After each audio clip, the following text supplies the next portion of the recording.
Hi friends, welcome back to Cleaning Robin's Empty Nest. Or if you're new, thank you for stopping by. I would love for you to hit that red subscribe button below and join our YouTube family. You can support my channel by hitting the thumbs up button if you like what you see, hitting that red subscribe button and joining my YouTube family, and then watching the video all the way to the end. This allows YouTube to see that I'm actually producing videos that the public wants to see. I have a goal of hitting 1,000 subscribers by November the 1st. So if you haven't already subscribed, please take a moment and hit that red subscribe button below. Also, in today's video, we're going to be having two quick and easy recipes, a sauteed squash, zucchini, and onions, and a beef stroganoff. And if you're a plant lover like I am, I've snuck in a video at the end that I would love for you to stick around and see. So let's get going. Y'all, look at all this beautiful squash. It is garden season, and we have a really sweet friend that sends us stuff from his garden. So I have all this squash I need to cook up. And the first thing I'm going to make is a sauteed squash and onions. And I have a secret recipe that I put in that when I saute that. I can't wait to share with you guys. So the squash will be our side dish, and then for the main dish, we'll make some beef goulash. So let me show you how I do that. It is quick and easy. But first, let's make the squash. Alright, so your first step is going to be actually cutting up your squash. Now, I did have 2 zucchinis in the refrigerator, so I went ahead and cut those up also. You can saute a zucchini just like you do a squash, and I'll show you how to do that in just a second. But now, the first thing I did do is I took a vegetable scrubber and some warm water, and I did scrub and wash these vegetables really good because the squash had just came from out of the garden, so it was pretty dirty. If you don't have a vegetable scrubber, just use like a knife that has a serrated side to it, and then you can just scrub those vegetables with that knife, and that will also help get it really clean. And then I took some paper towels and dried them off really well. So, okay, so I'm going to start by on my squash and my zucchini. I cut the ends off and put those in my little trash bowl there. I always actually have a trash bowl in front of me.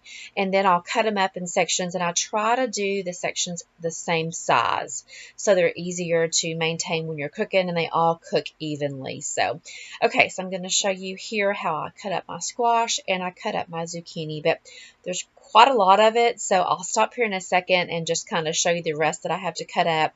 I'll cut it up, and then I'll come back in just a second and show you step 2.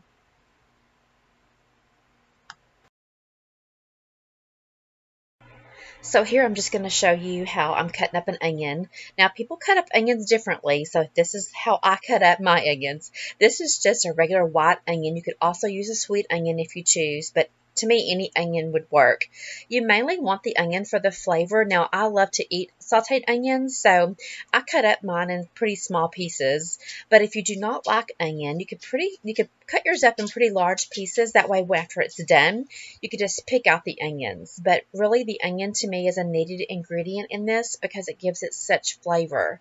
So please try not to skip the onion part because to me, it makes all the difference in this recipe. Alright, so now that we've got our onions cut up and our squash and zucchini cut up, our main things are been done, so let's get some butter melted in a pan. Now, I like to buy real butter. Whatever you have in your refrigerator, though, if you've got margarine or an off-brand, of course you can use that, but I'm going to use a half stick of real butter. Now, if I wasn't going to use some extra virgin olive oil, I'd probably use that whole stick of butter, but because I'm also going to use some oil, just for some good omega-3s, I am going to use a half a stick of butter. So here you'll see me, I've just got it on medium heat in a saute pan, and I'm going to get a lid and put it on top of this because it seems to melt quicker when I've got a lid on top of it. So we'll let that butter get melted, and then we'll get started on sauteing the onions, the squash, and the zucchini.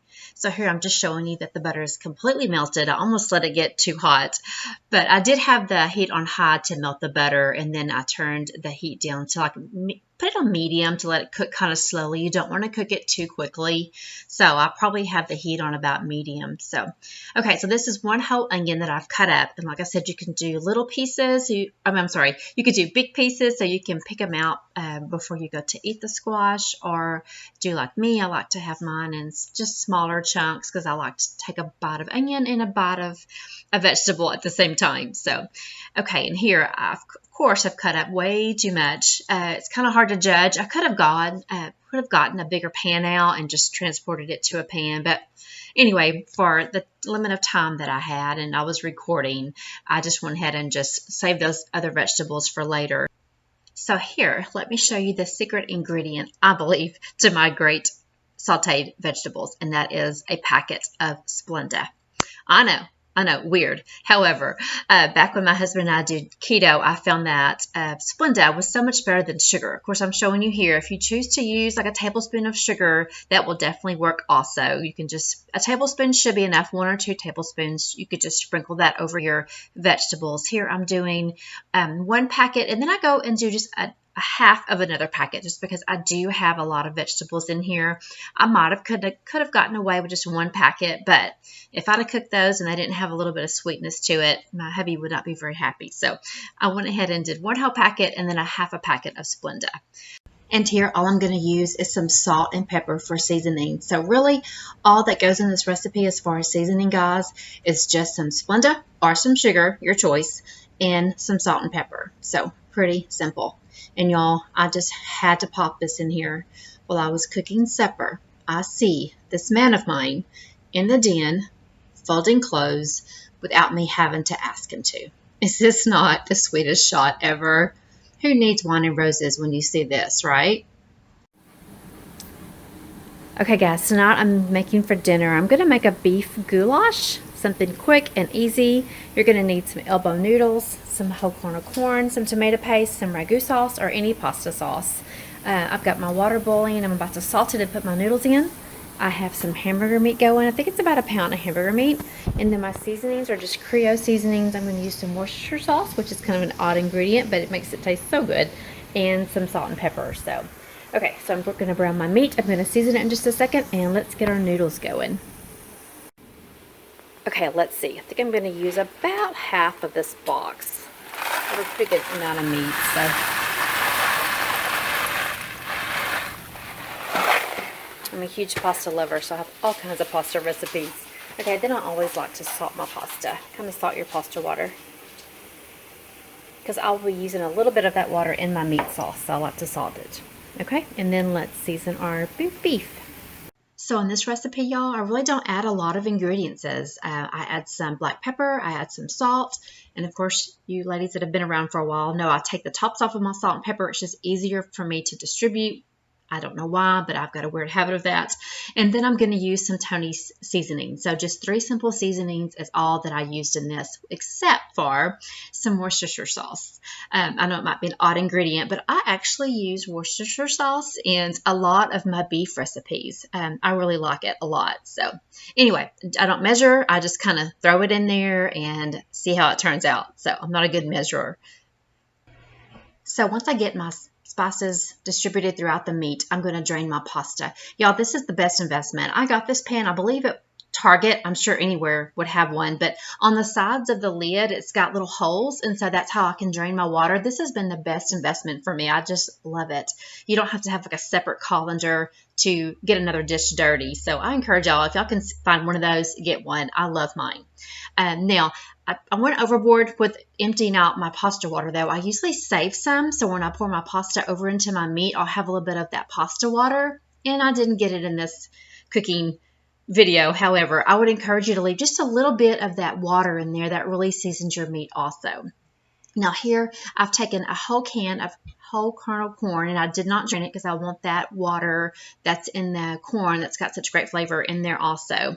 And then I've just got a little small can of tomato paste, and I use the whole can of tomato paste because I really like a strong tomato flavoring. However, if you do not really care for tomatoes, don't really like that taste too much, you could probably get away with just using a half a can of that. But however, I love tomatoes, and I find that tomato paste really gives it a great seasoning, a great flavor also. So right now I've got a whole can of kernel corn with the juice, and I've got a whole can of tomato paste, and I'm going to just use the traditional ragu sauce. Any tomato sauce will do. If you like to make your own tomato sauce, you could use like some stewed tomatoes, but however, I'm being lazy today, and I'm just using a jar of traditional spaghetti sauce.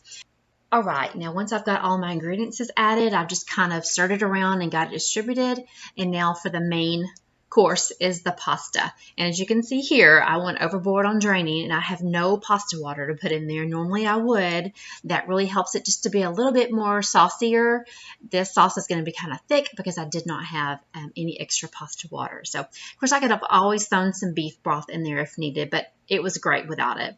So here I'm just going to mix it all up and get my noodles incorporated into it and get it all mixed up. And y'all, this is just so simple. It doesn't have very many ingredients, and it's quick when you get home at 5 o'clock and to throw together a meal. So here, one last thing I'm going to add that I did mention earlier is, of course, Parmesan cheese. Anything that I make almost, I'm going to add some Parmesan cheese when it comes to pasta dishes. So that just kind of tops it off. And guys, we had a sweet family friend drop off a buttermilk pie to us, and this is what we had for dessert tonight. Demi Fuller, it was delicious. And for all my plant lovers, I so hope you enjoy this next plant segment that I've added toward the end of my video. Hey guys, okay, I'm going to quickly, I don't know what video I'm going to put this on, but before I go to work, I got a plant order in, and I quickly wanted to show you guys the website that I found. She has a YouTube channel. It's called Plantaria, PLANTERIA.com. But I found her on YouTube, and if you're a houseplant person, she has the best knowledge of houseplants. I just love her. So I've never ordered plants online before until I've met her. I always get my plants like at Lowe's or Home Depot as far as houseplants.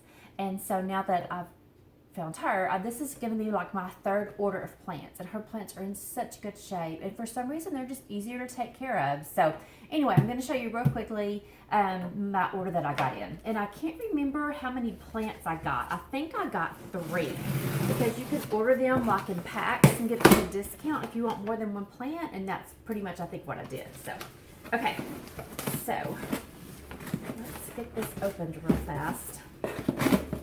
And they come just so well packed, and I don't know, you know, I'm not even, see, she is from Florida, so, and I'm in Texas, but yeah, she packages them really well, so I'll show you before I take them out what they look like. Okay, and let's see, how many did I get? Oh, I got 2 of them. So here's how they come, neatly wrapped, and they're already in a grow pot, and so she says to leave them in a grow pot just as long as you can before you go to repot them. So let's get this taken off. Oh my goodness, look how sweet. He's all bunched up, but I'm sure he'll come out later. Let's see if it's got a tag on it. I can't even remember what these are called. Here we go. I'll tell you in a second what they're called after I get them both out. Okay. And I think this is like a medium-sized plant, and there's a smaller one you can get, and I think this might be a medium-sized one also.